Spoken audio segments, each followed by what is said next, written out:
अब आप जो है ये सोच रहे हैं कि ठीक है, हमें वैकेंसी पता चल रहा है, कैसे अप्लाई करें। तो अप्लाई करने से पहले आपको अपना एलिजिबिलिटी कंडीशन देखना पड़ेगा कि आप वो एडवर्टाइजमेंट का एलिजिबिलिटी कंडीशन को फुलफिल कर रहे हैं या नहीं कर रहे हैं। अनुमान जितने भी एडवर्टाइजमेंट निकलते हैं सारे के सारे एडवर्टाइजमेंट सिमिलर जैसे होते हैं और उनका फॉर्म भी सिमिलर जैसा होता है। प्रोटोकॉल एंड असिस्टेंट वैकेंसी है जिसमें डेपुटेशन ऑफ ओब्लिक री employment for armoured forces personal के लिए भी लिखा गया है। तो इस एप्लीकेशन में भरने से पहले आपको पहले अपना एलिजिबिलिटी चेक करना पड़ेगा।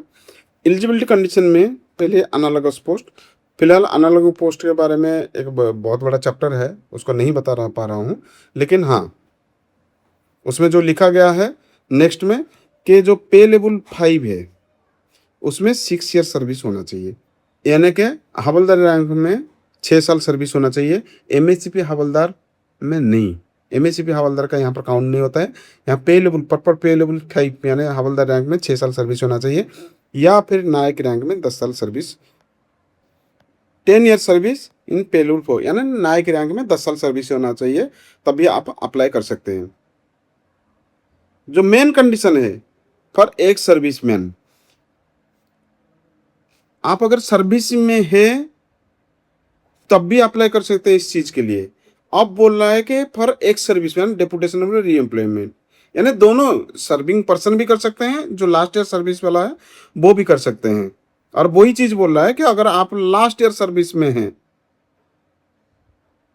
The armed force person who are due to retire transfer reserve within a period of 1 year and have qualification the experience prescribed deputationally shall also be considered. तो अगर लास्ट ईयर सर्विस हो आपको apply कर सकते हैं और आपको consider किया जाएगा। If selected such officer shall be given deputation term up to date of they which are due for release from the armoured forces, thereafter they may be continued on री employment terms.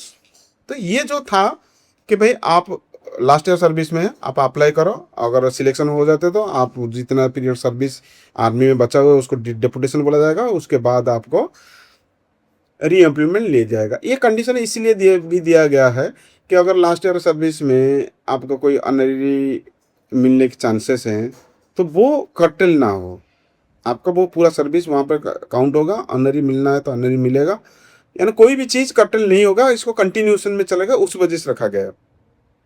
UPSC आगे जाके एक पूरा बहुत बढ़िया सा इस advertisement को क्लियर करता है। In case such eligible officer have retired or have been transferred to reserve before actual selection, actual selection पहले अगर आप रिटायर हो जाते हो या पेंशन चले जाते हो, to the post is made, their appointment will be on री employment basis, re employment up to the age of superannuation with representative civil post. यानी कि चारों तरफ आपको गवर्नमेंट ने कवर अप करके रखा है कि आप रिटायर करने से पहले सिविल में आओगे और 60 साल तक नौकरी करोगे।